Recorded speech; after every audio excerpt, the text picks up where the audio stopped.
with the pulp of sandalwood offered at the lotus feet of the Lord. Similarly, Sukadeva Goswami was attracted by the transcendental pastimes of the Lord. Sukadeva Goswami was already situated in the liberated stage. Yet he was attracted by the pastimes of the Lord. This proves that the quality of his pastimes has nothing to do with material affinity.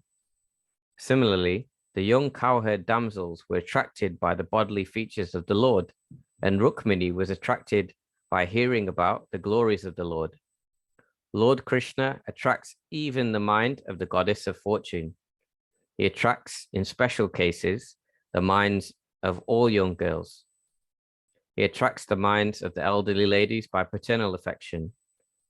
He attracts the minds of the male in the humors of servitude and friendship. Hare Krishna. The word Hari conveys various meanings, but the chief import of the word is that he, the Lord, vanquishes everything inauspicious and takes away the mind of a devotee by awarding pure transcendental love. By remembering the Lord in acute distress, one can be free from all varieties of miseries and anxieties. Gradually, the Lord vanquishes all obstacles on the path of devotional service of a pure devotee, and the result of 9 devotional activities, such as hearing and chanting, becomes manifested. By his personal features and transcendental attributes, the Lord attracts all psychological activities of a pure devotee. Such is the attractive power of Lord Krishna. The attraction is so powerful that a pure devotee never hankers for any one of the 4 principles of religion. These are the attractive features of the transcendental attributes of the Lord. And adding to this, the words api and cha, one can increase the imports unlimitedly. According to Sanskrit grammar, there are 7 synonyms for the word api. So by interrupting each and every word of this sloka, one can see unlimited numbers of transcendental qualities of Lord Krishna that attract the mind of a pure devotee. Hare Krishna. Thank you so much, Prabhuji. Srila Prabhupada ki jai. Namo Vishnu Padaya Krishna Bhashta Bhutale Srimate Bhakti Vedanta Swamiti Namine Namaste Saraswati Devi Gauravani Pacharine Nirvishesha Shanyavadi Pashyata Desha Tarine. So Hare Krishna, everyone. Thank you so much for joining today to discuss Srimad Bhagavatam. I've been away for a couple of weeks, so please forgive me for my absence. And I've definitely missed your association. So just to recap the translation, all different varieties of Atma Ramas, those who take pleasure in Atma or spirit self, especially those established on the path of self-realization, though freed from all kinds of material bondage, desire to render unalloyed devotional service unto the personality of Godhead. This means that the Lord possesses transcendental qualities and therefore can attract everyone, including liberated souls. So really intricate purport where Srila Prabhupada is actually going through every single word within the verse itself. There's so much to extract from this verse, and we have so little time. So I just wanted to focus on some key points from this verse, and then we can open up for discussion, and perhaps in between also we can have some discussion about this. So the theme that really stood out for me here is the words within this verse, ahetukim bhaktim. So ahetukim means unalloyed, and bhaktim, or bhakti, devotional service. So how, for me, within this verse, I was meditating on some of the words which relate to getting to unalloyed devotional service. So first of all, we have to understand, what does this word unalloyed, what does it mean? It's not a word we necessarily use in our day-to-day language, is it, unalloyed? But my understanding of unalloyed means without deviation. So unalloyed, without thinking of anything else, just thinking of Krishna. Now, we've discussed in previous sanghas that it's very difficult to become to this level of thinking.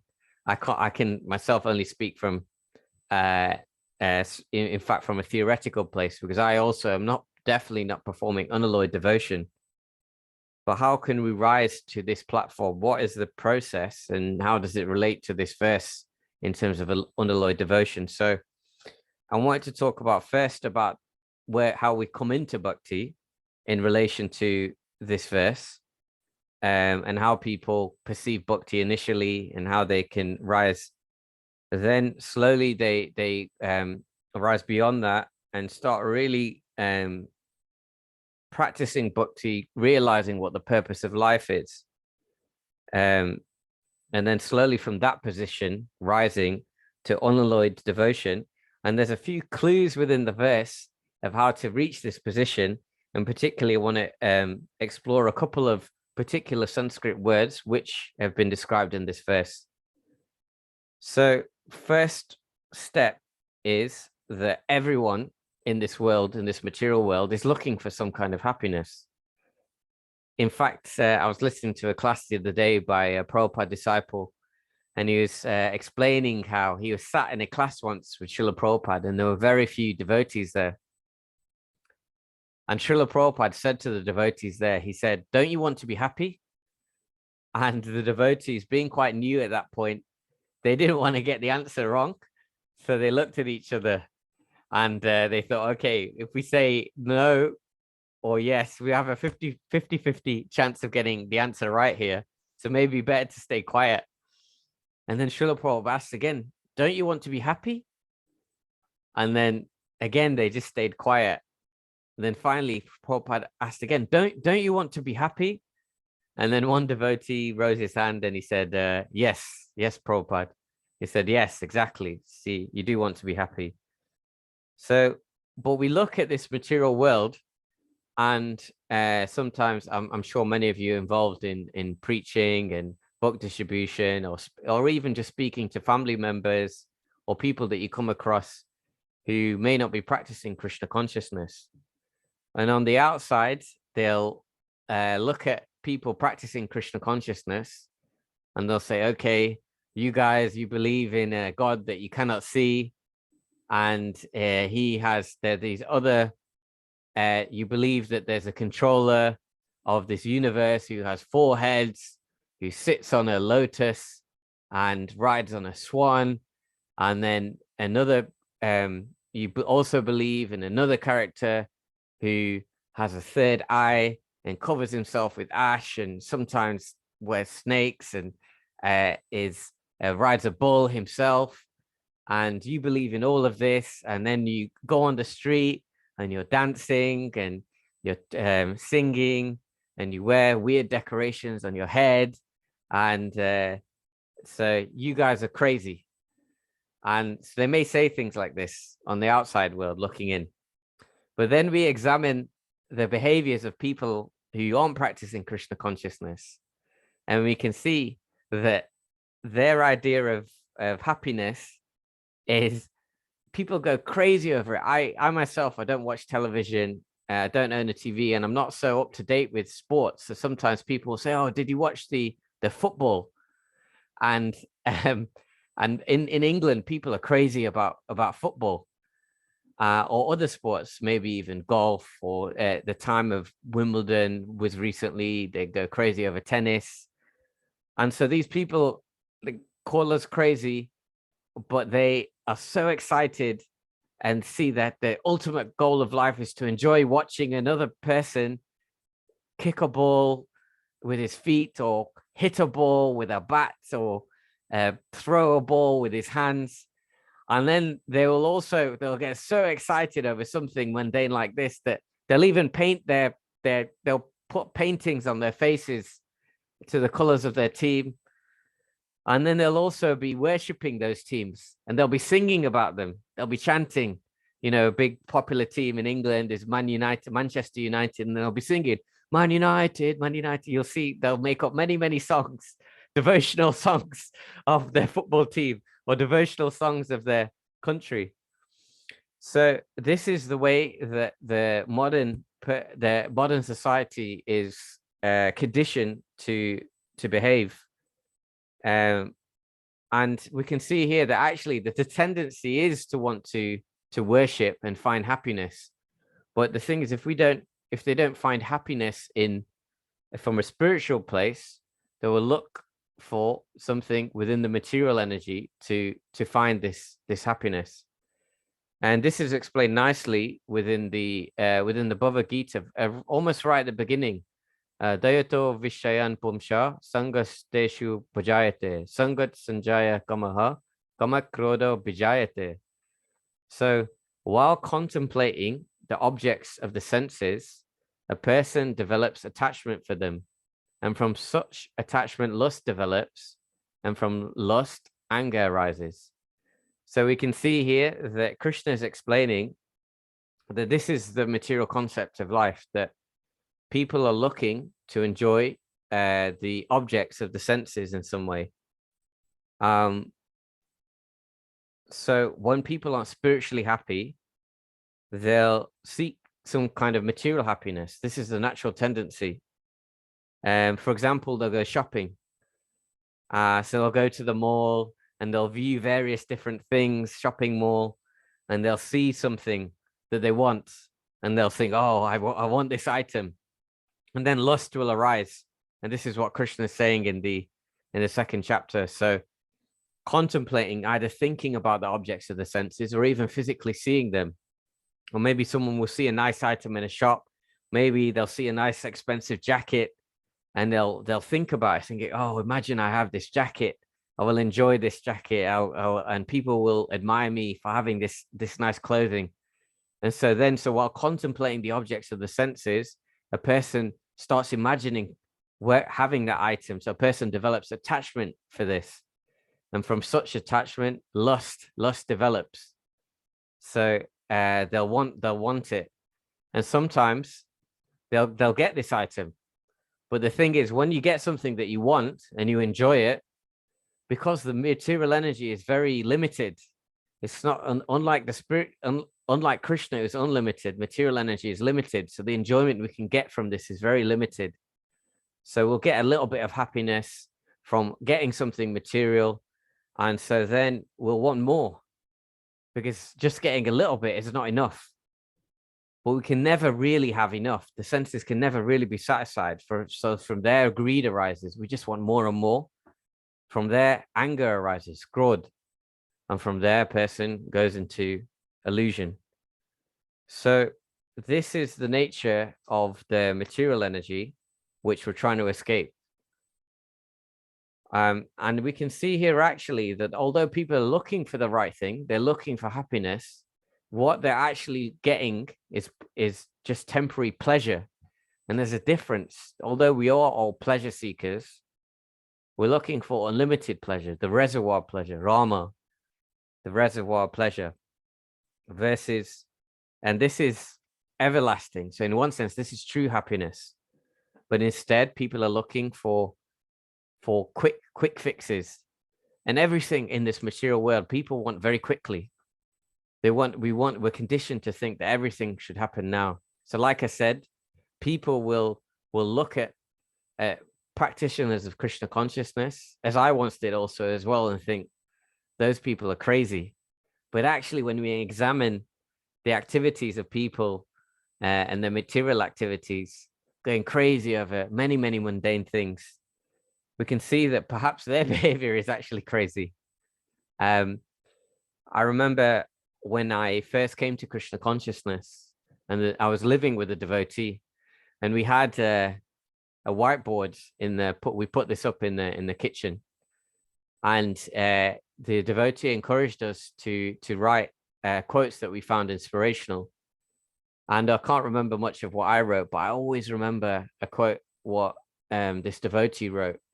It was a quote by His Holiness Bhakti Tirtha Maharaj. And His Holiness Bhakti Tirtha Maharaj said, you must resist the temptation to be normal, because to be normal means to accept the values of an insane world. So I thought that always really stayed with me, because although we're conditioned to think that going to watch a football match is normal, going to watch a cricket match is normal, spending hours watching on the television all these sports games, we're conditioned to think that just going to a mall and looking at many objects of the senses is normal. This is actually insanity, because we're trying to get something, some pleasure out of something which is so limited. And if you just think, if you explain to someone that these mundane games, people get so excited, they worship these players, they worship the teams, are all over basically moving a ball from one area to another. On the surface, it sounds insane, yet most of the world is doing this. And they want just this quick fix. And so one example from the Bhagavatam, where a personality was looking for a quick fix, was actually a demon by the name of Vrikasur. So Vrikasur, he was actually inquired about, how can I receive the material benedictions in the quickest way? And he inquired to the Lord about this, and he was informed that Lord Shiva is easily pleased. So if you worship Lord Shiva, he's easily angered, but he's also easily pleased. So if you worship him, you will get your benediction quickly. And so Vrikasur, he had heard, hearing this, he set up a sacrificial fire. But instead of worshipping in the mode of goodness, he started worshipping in the mode of ignorance and started offering his own flesh in the fire. So like this, he's cutting off his own flesh and offering it into the fire. And after many days of doing so, he's praying for an audience of Lord Shiva so he could ask Lord Shiva's benediction.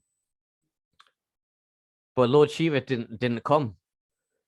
And so in accordance with the tradition, he bathed himself, he bathed the object of offering, and positioned his head in such a way that he was ready to commit suicide, chop his own head off so it'd land in the sacrificial fire, and therefore offer his whole self, his own head to Lord Shiva. But Lord Shiva, upon seeing this, appeared before him and said, touched him, so all his wounds were healed. By Lord Shiva's touch, all his wounds were immediately healed. And then Lord Shiva, being actually a devotee of the Lord, is very, very compassionate. And out of his great compassion, he said, my dear devotee, Vrikasur, my dear Vrikasur, you don't need to do such drastic things to worship me.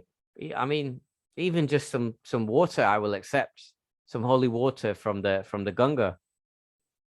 So please do stop this, and I will grant your benediction. So Vrikasur, being a demon, and as we discussed, he wants things quickly. He's very attracted by the objects of the senses and has developed great greed for these. He asked for the horrible benediction that when he will touch someone, when he touches their head will crack and they will immediately die. Now, Lord Shiva recognized that this was a very evil benediction, but he'd given his word. So after healing Vrikasur, he gave him this benediction. But then what did Vrikasur do? He immediately went to touch the head of Lord Shiva. So Lord Shiva suddenly became very afraid and started running to various different places, including the abodes of various different devas or demigods, and asking them for help. But the demon followed him everywhere. Then finally, Lord Shiva, he approached the Vaikuntha, and the abode of Lord Narayan. And Lord Narayan, he appeared in the form of a sweet Brahmin boy. And like this, then Lord Shiva escapes from Vrikasur for a moment and was given some respite by the Lord, who actually stopped the demon and said, dear Vrikasur, do you really think, can you trust this Lord Shiva? His body is covered in ash. He's probably not telling the truth. This benediction he gives you, it probably doesn't even work. And such was the humility that the Lord was displaying. And he also addressed the demon, son of Shakuni, so nicely that the demon actually thought that, oh, this must be someone who knows my family also. And such was the humility of the Lord. The demon even became attracted to the Lord and his effulgence. And in this Brahmin form, the Lord said, why don't you just touch your own head? And surely this benediction won't work. And then you can be on your way. So the demon, being so enamored by the Lord, touched his own head, at which his head cracked, and he died on the spot right there. So why am I saying this pastime in relation to this concept of pleasure and happiness? Well, in particular, I just thought that this demon, the reason why he wanted to kill Lord Shiva was that he was attracted to Lord Shiva's consort Parvati, and he wished to enjoy her for himself. And another reason is he wanted something quick. So often even followers of the Vedas, but who were more on materialistic, won't worship Krishna. They'll worship Shiva because he's easier to please than Krishna. But the difference is that this is a quick fix. This is something quickly material that we may gain some material benediction, but it won't give us this real happiness. So this is the concept on what I'm talking about. Everyone's looking for happiness. And we talked about this is what happens through the Bhagavad Gita. But then the Bhagavatam goes a little further than this. So in the 12th canto of the Bhagavatam, Sukadev Goswami says, Tataschanu didam dharma, satyam socham shishamadaya, kalena balina rajan, nakshanti ahu balam smriti. Then, O king, religion, truthfulness, cleanliness, tolerance, mercy, duration of life, physical strength, and memory will all diminish day by day because of the powerful influence of Kali. And so the Bhagavatam is explaining that life is not about contemplating the objects of the senses. Materialists will say that bhakti is a waste of time, but we realize either through experience or through the knowledge that we gain is that by contemplating the objects of the senses, we can't achieve real happiness. But I have a question for you all, if anyone would like to comment. So it's often said that we need to avoid sense gratification. But I was listening to a lecture of Srila Prabhupada the other day, and Srila Prabhupada himself said sense gratification is one of the necessities of life. So isn't this a contradiction? On the one hand, we're against sense gratification, but on the other hand, Srila Prabhupada says, and I can give you the reference and everything like that. It's a lecture I've listened to many times, and very close to the beginning, he says sense gratification is one of the necessities of life. So how can we, what does anyone have any thoughts on this?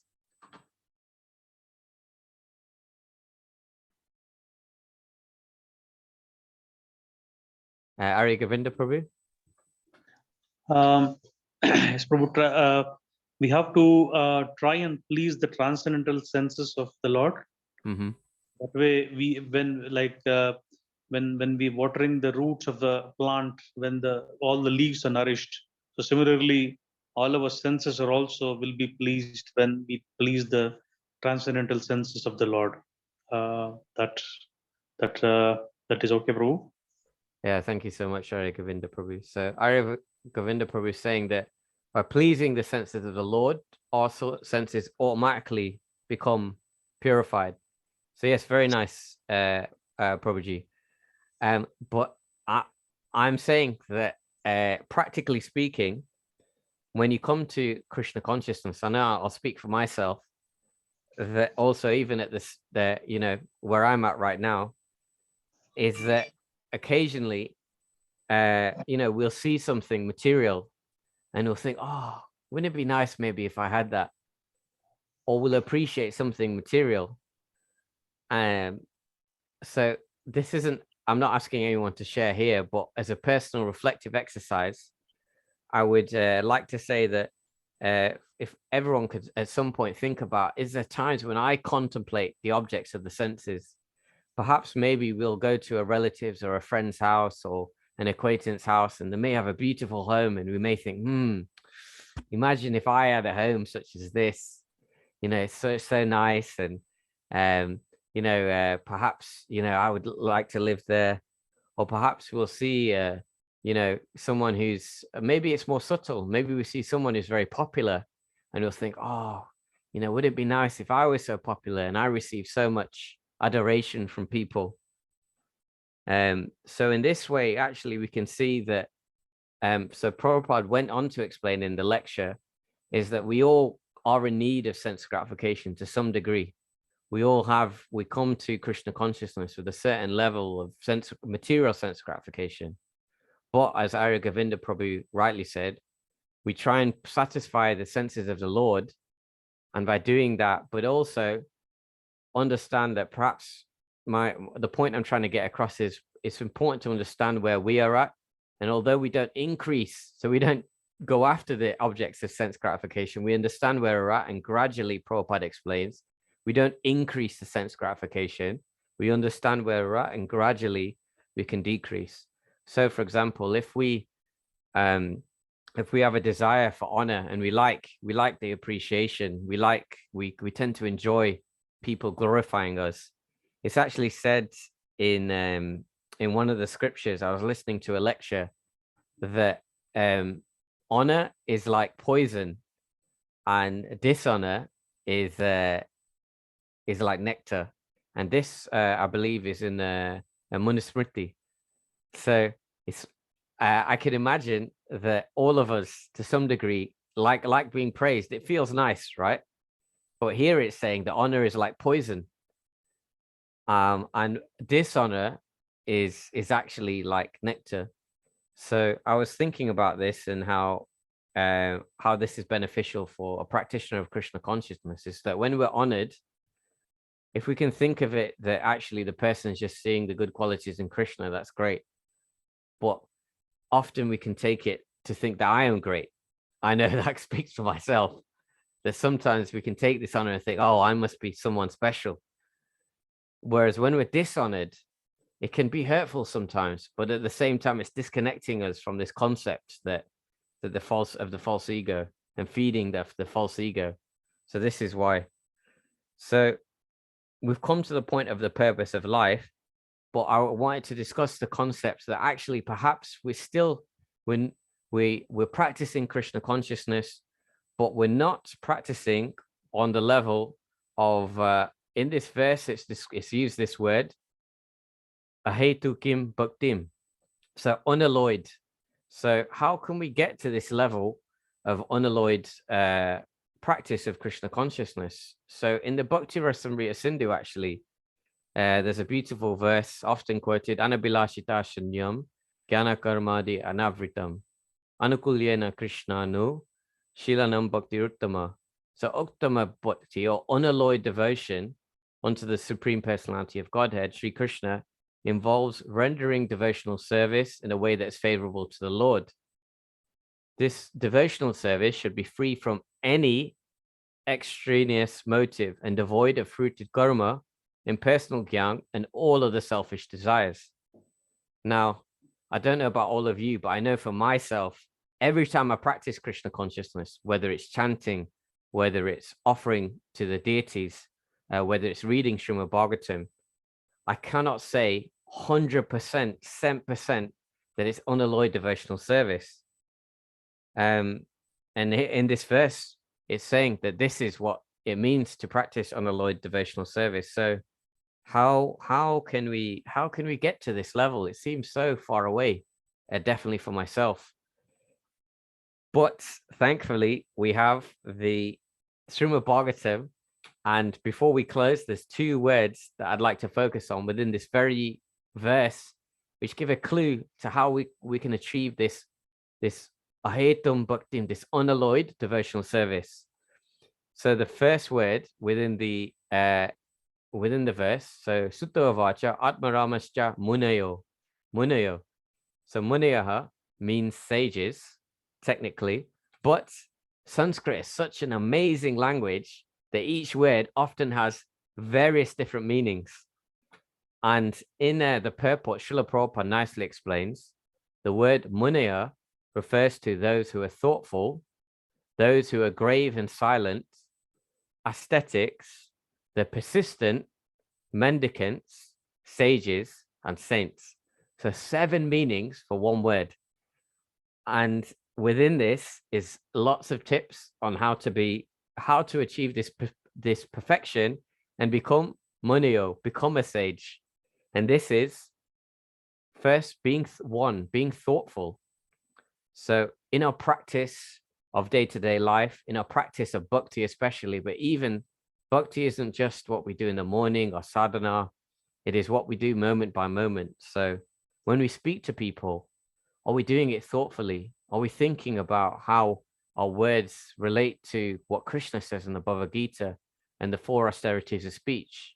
Or do we speak mindlessly?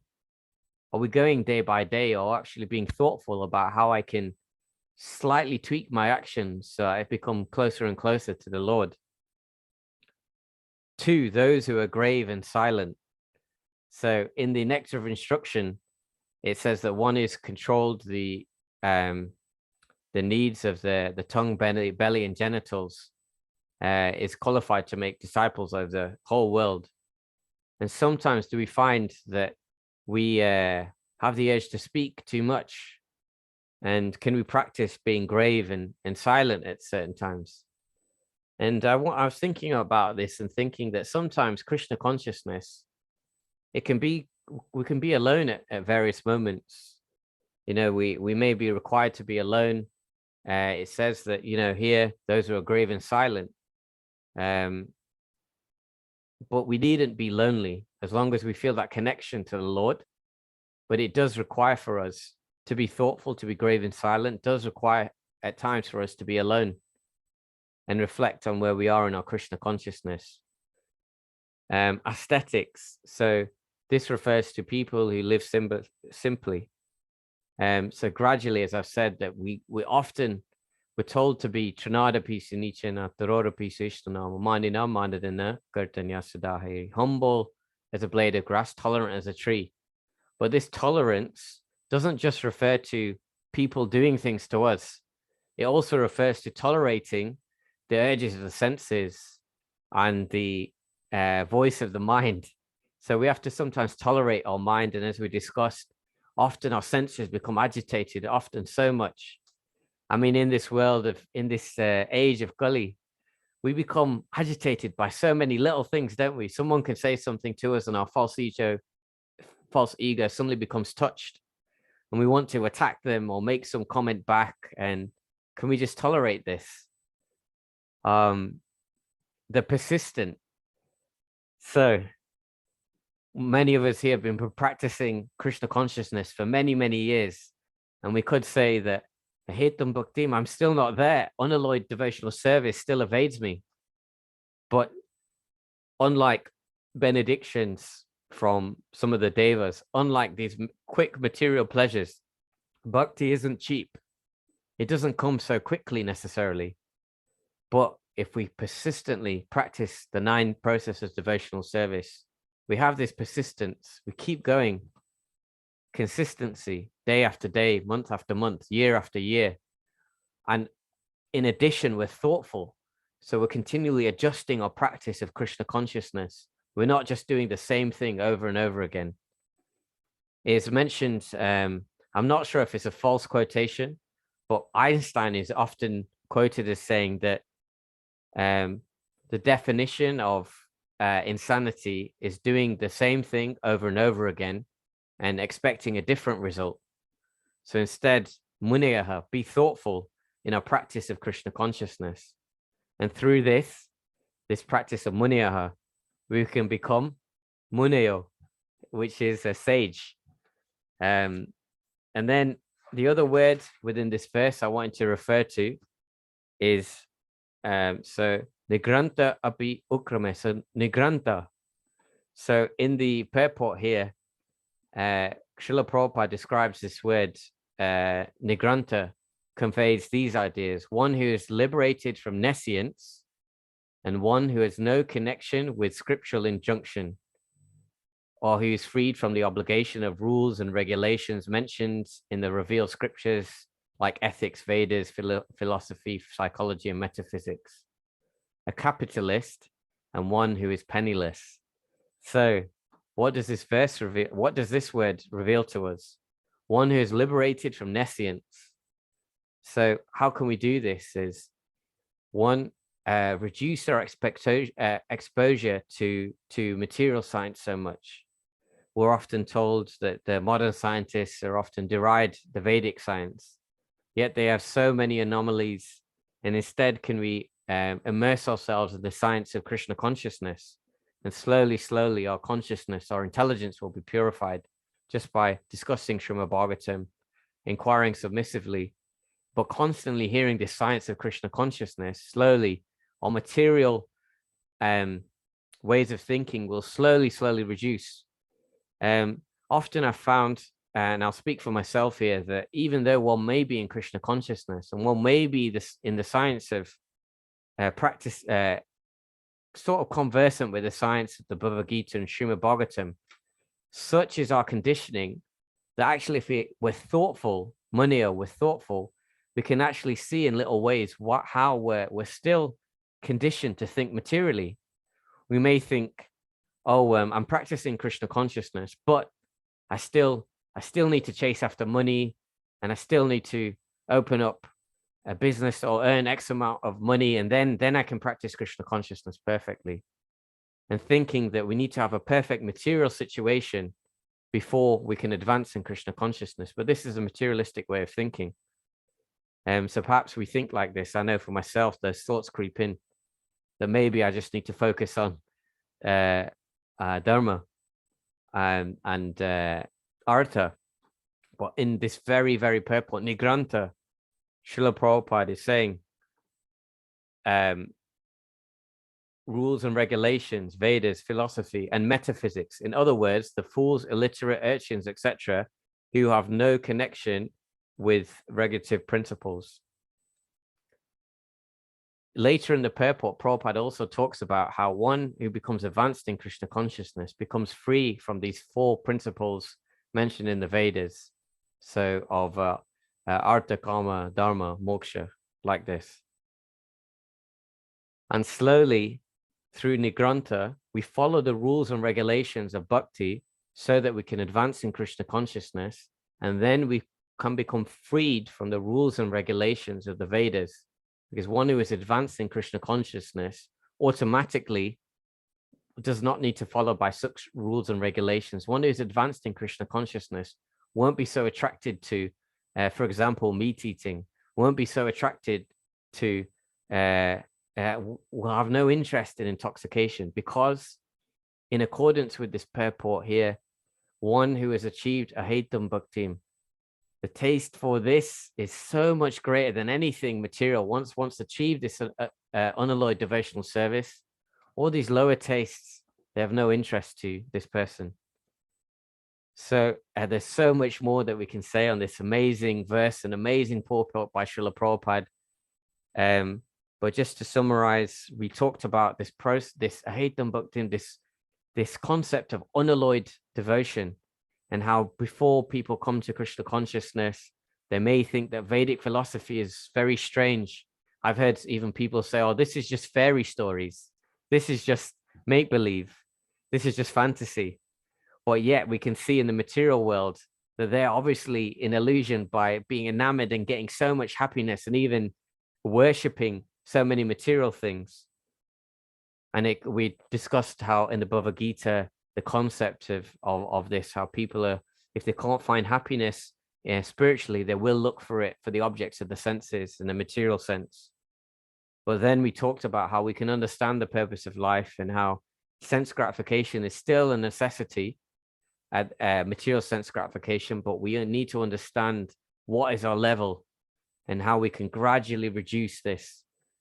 And then finally, we talked about how to achieve this stage of unalloyed devotion, the beautiful verse from the Bhakti Rasamrita Sindhu, and how we can actually, this is the highest level But by practicing these two principles, muneo, nigranta, being thoughtful, persistent, and nigranta, how we can constantly engage with spiritual science, and then slowly our connection to this materialistic way of thinking will reduce, and then slowly, like this, we can all become muneo, we can all become sages to some degree, and achieve this unalloyed devotion that we're so desperately seeking. So those are a few thoughts, a few reflections on this beautiful verse and purport from the Srimad Bhagavatam. I'd like to thank you so much for your kind attention today, for being here today to discuss. Please forgive me for any mistakes. I'd welcome any, we have a few minutes left. I'd welcome any corrections, any comments, or any questions at this time. Hare Krishna. Hare Krishna, Prabhu. Thank you so much. Thanks for the wonderful class. Are there any questions, Hare Krishna, or comments? Prabhu, I was just thinking like the point what you made on the sense gratification is sometimes important, as you quoted from Prabhupada. Like some senses, like somebody might be, more attached to sleeping. Yeah, so that is contradictory to devotional practice, and then we are supposed to reduce, not completely reduce, but what is necessary for the body, it should be given to the body. So how do we balance in some senses which are necessary to the bodily requirements, and then how to not go over the board? Thank you so much, Prabhuji. So a very nice question by Govinda Prabhu, saying, how can we manage the requirements of the body, gradually reduce, but not go the other way? And for example, sleeping. So this is a very interesting subject for me, because I've historically really suffered in terms of had sleeping problems, and definitely in the ashram I could not sleep at all. We'd sleep on a hard wooden floor on a straw mat, and sometimes in India especially, I'd be sleeping in a room with 30 other brahmacharis, and it was very interrupted sleep. So I really value a good sleep. But what I would say here is that according to our Ayurveda, that every person has a individual constitution. So I was listening to a class by His Grace Raj Bihari Prabhu the other day. He gave a beautiful class at the Mana, and someone asked him the question, how do we know what our needs are? And Prabhuji said something very nice. He said, we need to have this experience over time, and we shouldn't be averse to asking for help. So in terms of some people, Prabhupada advised 6.5 hours sleep is enough. However, some people, according to our constitution, maybe we have some imbalance within the body. We may need more than this. I know for myself, I need more than 6. If I sleep only 6.5 hours, I'll feel very tired. So it's slowly about seeing what our individual requirements are at a base level where we can be successful in Krishna consciousness. So I know if I sleep only for 6.5 hours, I wake up, I will not chant good rounds in the morning, and I'll struggle even to rise. So I need to sleep for at least sort of a good 7 hours, maybe ideally I aim for 8. And then I feel refreshed. I feel like I'm attentive in my rounds. And then as I advance in Krishna consciousness, I can slowly reduce. But I think at that stage, it's about being honest with ourselves. So I wrote in my notes also, it's important to be honest with ourselves about what is our level. And we can see this really advanced devotees. If you look at the schedule of Srila Prabhupada, especially when he was writing Srimad Bhagavatam, if you look at the schedule of Srila Bhaktivinoda Thakur, these Paramahamsas only slept for a few hours, like 2-3 hours in the night. I know that if I did that, you wouldn't see me here. I would be in the hospital.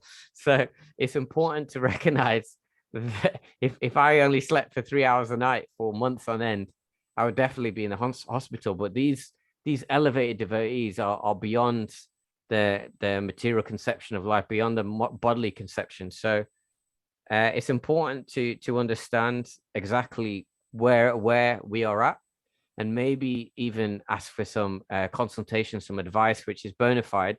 And I know for myself that Ayurveda has helped me a great deal in helping my body become balanced. And everyone on this call, everyone will have a different requirement. Some people will need less sleep, some people will need more, some people will need more sustenance, some people will need less, some people eating habits will be different. So it's important to initially understand what one's individual requirements are. And just another point on that, Prabhuji, is that earlier in the Bhagavad Gita, there's a wonderful purport by Prabhupada who says that finding one's varna, being well situated in varnashram, initially in the early stages of Krishna consciousness, is a platform to advance.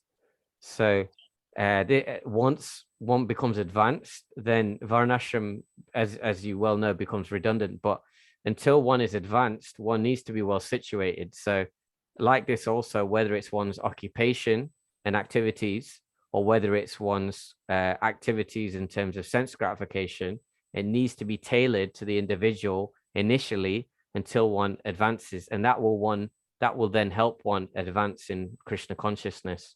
I hope, does that make sense, Prabhuji? Yes, very much. Thank you. Thank you. Hare Krishna. Are there any other questions or comments, devotees?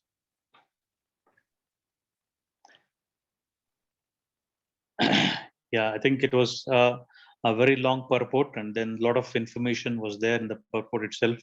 And you have given us a lot of points to churn on, and then think on, and then contemplate on those other points what you have given us. Thank you so much, Prabhuji, for the wonderful class. I request all the devotees assembled here to unmute and then chant Hare Krishna Maha Mantra once, in glorification of His Grace Kamal Panchal Prabhu. Hare Krishna, Hare Krishna, Krishna Krishna, Hare Hare, Hare Rama, Rama Rama, Hare Hare. Vancha kalpatarubhascha, kripa sindhu vevacha, patitanam pavanebhyo vaishnavebhyo namo namaha. Thank you, Prabhu. Thank you very much for the wonderful class. Hare Krishna. Thank you, Thank you Prabhuji. so much. Hare Krishna. Wonderful class. Thank you, Prabhuji. Hare Krishna. Hare Krishna. Srila Prabhupada ki jai. Jai. His Grace Kamal Panchal Prabhu ki jai. Thank you, Prabhuji. See you next week. Hare Hare Krishna. Krishna.